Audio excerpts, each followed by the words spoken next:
Yes, but going back to the Second Amendment, I feel that is why we don't have much hope of success in Australia, because after 1996, when we had a big massacre in Tassie and Port Arthur, they took away our guns and it became shameful. It was shameful to be a gun owner in Australia. That's the propaganda See? that was They trotted convinced out. you to turn them in. Shame on you. And I remember my dad at the time, this is why I'm so pro-gun, is because of how he was affected. He is a teacher, peaceful person, and he was made to feel like he was a threat to society. And we didn't have registration of long arms before 1996. Now we have mandatory registration of every firearm in Australia. Pistols, long arms, everything is on a government database. That's how they know whose door to knock on at the moment when they're confiscating guns off of my people in Western Australia, which is why I'm so glad I've got my lawyers fighting that for my family back home. But we don't have this inherent God-given right that you have been prescribed in your constitution that says the right to bear arms shall not be infringed. But since I've been here, I've seen it being infringed in so many states. Colorado, for example, what's happening there? I think there has been something that's come up in Virginia too about guns. Texas seems to be quite free. There seems to be a big community of 2A all the way here, which I'm loving. But how important is it to have your rights, the First Amendment, Second Amendment, all of those rights? Can you see that that gives you Yeah. the edge over countries like mine where we have no rights at all? Okay, so I was trying to get to this before and totally call me Captain Tangent. Okay, so they say, right, we're not coming after your guns, right? And like you said, it went in stages, right? First you had everything, and then they were like, oh, not this, and then just register this, and then you have Captain Pusillanimous himself who says, hell yeah, we are coming for your AR-15s, right? So people say, oh, nobody's gonna take your guns away. We just want to register them. It's like, no, they want to take them away. Maybe you don't even. I'll give you the benefit of the doubt, but there are people who do want to take them away, right? But when I went on my rants earlier, what I really wanted to get to about the F-16s was look at the Bundy Ranchers.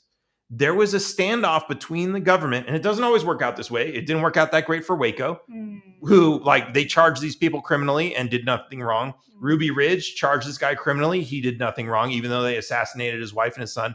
Yeah. But and then they burned all these children alive at Waco, and so the government does all this stuff. But Bundy Ranchers, with their AR-15s, had a standoff with the government in the middle of the desert, and they could have easily just flown in an AR-15 and blown everybody to bits and won and be like, see you guys. But they didn't do that, right? So those guns were very important in holding their position and making sure that the government didn't do what they really could have done if they really wanted to. So to say that it doesn't make any sense, you can never actually defend yourself against tyranny, that's total BS. You absolutely can. And then what was the second part of the question? I keep forgetting because you keep going on these interesting rants. I promised myself I wasn't going to go all political, but then I had a can of liquid freedom from Blood of Tyrants. I think that's been the hardest thing as well in my activism in Australia for gun rights is we are not conditioned as a people to believe that they are a tool that can be used to defend our freedoms. That is the hardest thing. How important is it? So a lot of people, you brought up the First Amendment. A lot of people say the Second Amendment protects the First Amendment. And I have seen this when, it was what's it called? The Wall Street protest, 2008, Occupy Wall Street, right? Okay. In New York, right, where guns are completely forbidden. My friend in Mexico, he moved to Mexico and he had to get rid of all his stuff. And he had one thing that he hadn't sold the night before the flight, and it was a pistol. And he was like, I don't know what to do with it. He called the police to have them remove it from his apartment because he's just afraid of oh, what do I do? It's you can't just walk. In Texas, you can walk next door, knock on your neighbor's door and be like, hey, you want to buy this? Yeah. Right?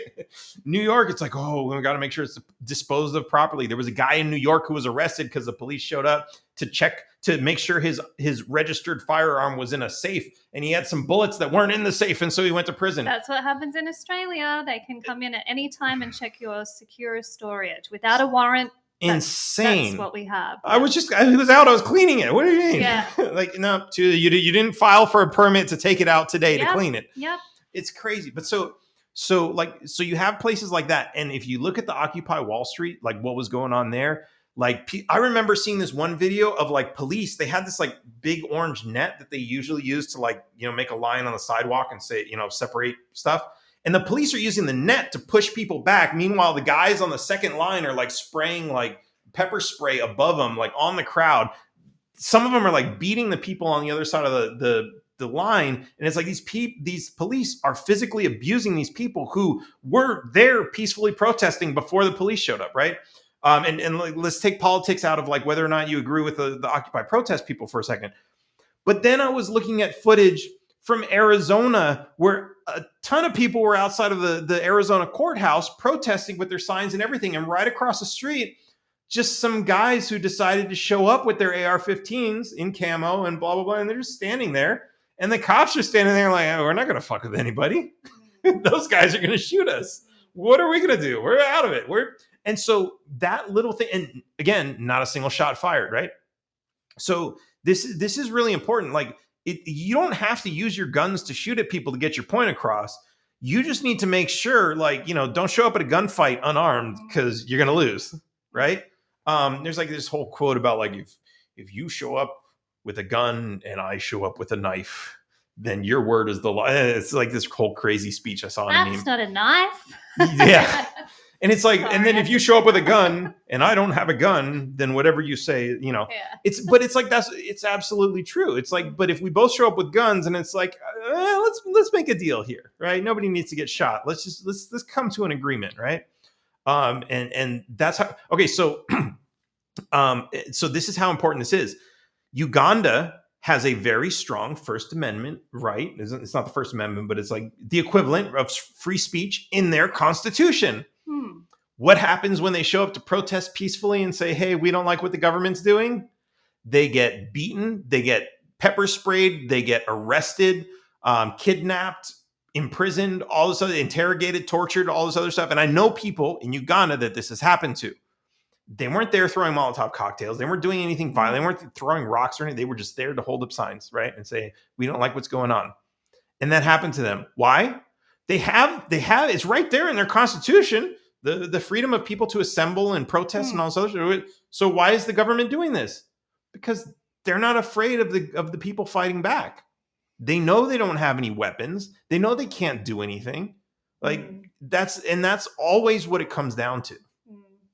That sounds like what happened with the protests in Australia. I know Mr. Liberty went to a big one in Victoria, and his brother, his beautiful younger brother, was arrested, and they couldn't find him on their systems because he's lived quite a quiet life. And just the way that the people were treated for standing up and saying, we don't like the way that we're being treated by the state. Can we please have our freedom to move around our own country back? And we were treated very, very terribly. But it's because those of us that do have guns have been told, you are a trusted person in society. If you say one thing that we don't like, we'll take your guns off you. If you leave one piece of ammo outside of your safe, we're taking a gun off you. If you get a speeding fine, you're not a responsible person. We're taking your guns off you. So they've gotten it down to that point now in Australia where we don't have yes, that as well. So we're so happy to be here in Texas. I can't say that enough.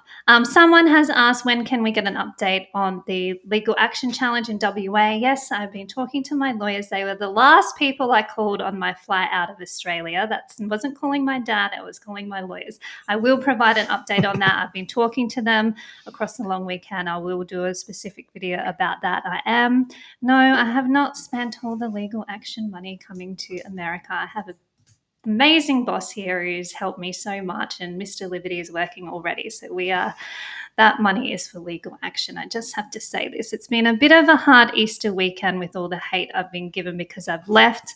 That's the other Traitor. thing, Dan. That's the other thing, Dan. I've come to America. I'm so excited to live freely, and Australians just seem to have this culture of if you leave, you're a traitor, or tall poppy syndrome, we call it. If you dare succeed a little bit too much, then you're toast. So it's so nothing says you're in a cult like if you leave, you're our enemy. Yes. So that's what I have been dealing with.